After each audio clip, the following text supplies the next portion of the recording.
दोस्तों, अगर आप भी मेरी तरह फैंटेसी की कहानियां पसंद करते हैं और रीबर्थ की कहानियां पसंद करते हैं तो मैं लेके आई हूँ आपके लिए ऐसी सीरीज को देख करके आपको मजा आ जाएगा, जहां पर एक इंसान मर के दोबारा जिंदा होता है अपनी गलतियों को सुधारने के लिए।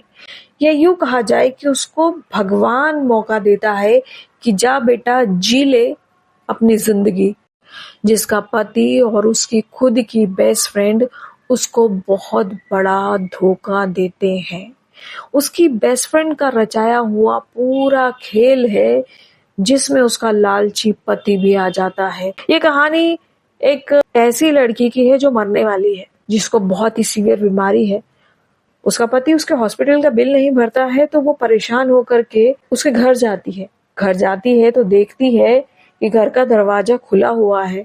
वहां पर एक रेड कलर की सैंडल्स रखी हुई हैं, जूते रखे हुए हैं लड़कियों के। जैसे ही वो थोड़ा और अंदर जाती है तो उसे दो लोगों की आवाजें आती हैं और वो देख करके सन्न और हैरान रह जाती है कि उसके बिस्तर पर कोई और नहीं, उसका खुद का पति और उसकी बेस्ट फ्रेंड है। वो बेस्ट फ्रेंड जो अभी कुछ देर पहले उससे मिलके आई है हॉस्पिटल में, उसका हाल चाल पूछ के आई है। और वो दोनों उसके मरने की प्लानिंग कर रहे हैं, क्योंकि इसके नाम एक बहुत बड़ी इंश्योरेंस की पॉलिसी है और वो वेट कर रहे हैं कि वो मर जाए और वो इंश्योरेंस के पैसे जो है उस आदमी को मिले और फिर ये दोनों शादी कर सके।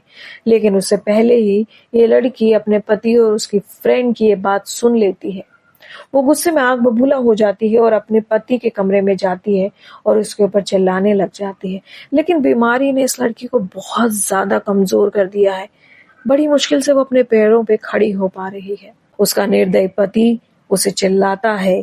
फ्रेंड बनावटी बनने की कोशिश करती है, लेकिन पति इतना गुस्से में आता है कि उसे धक्का देने की कोशिश करता है। उसके हाथ से मार्बल्स का बोल नीचे गिर जाता है और उसका पति उसे जोरदार धक्का देता है। उसका सिर ड्राइंग रूम में पड़ी हुई कांच की सेंटर टेबल से टकराता है। सेंटर टेबल के ऊपर वो गिरती है और बस अब यही उसकी अंतिम घड़ी है। और इस अंतिम घड़ी में उसकी फ्रेंड का वो असली घिनौना चेहरा उसे दिखाई देता है और एक पल में उसे सब कुछ याद आ जाता है कि इस लड़की ने मेरे साथ कैसी कैसी चालें चली थी, लेकिन अब तो सांसें थम रही हैं। अब करे तो करे क्या। और बस वो अपनी आंखें बंद करती है और इस दुनिया को अलविदा कहती है।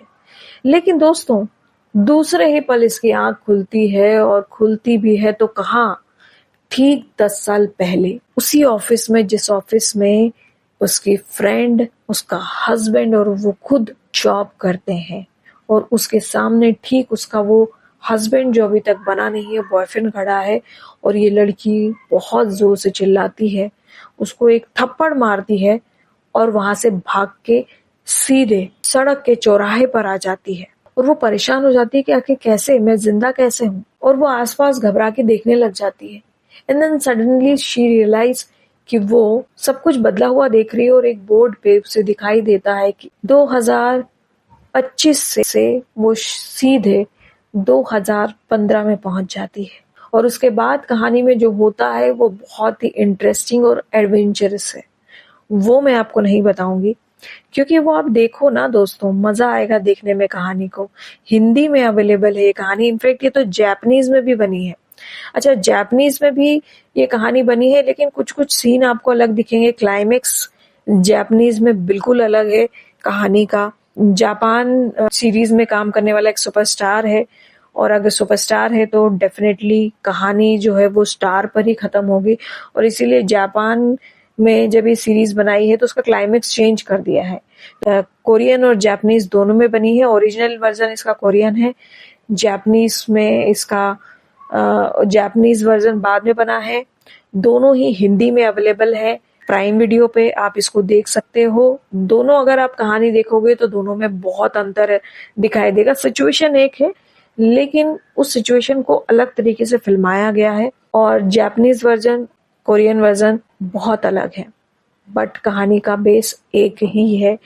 तो ये कहानी मिस मत करना दोस्तों। कोरियन ड्रामा है, फैंटेसी वाला है, फैंटेसी से भरपूर है, आपको ये देखने में मजा आएगा। सुपरहिट सीरीज है।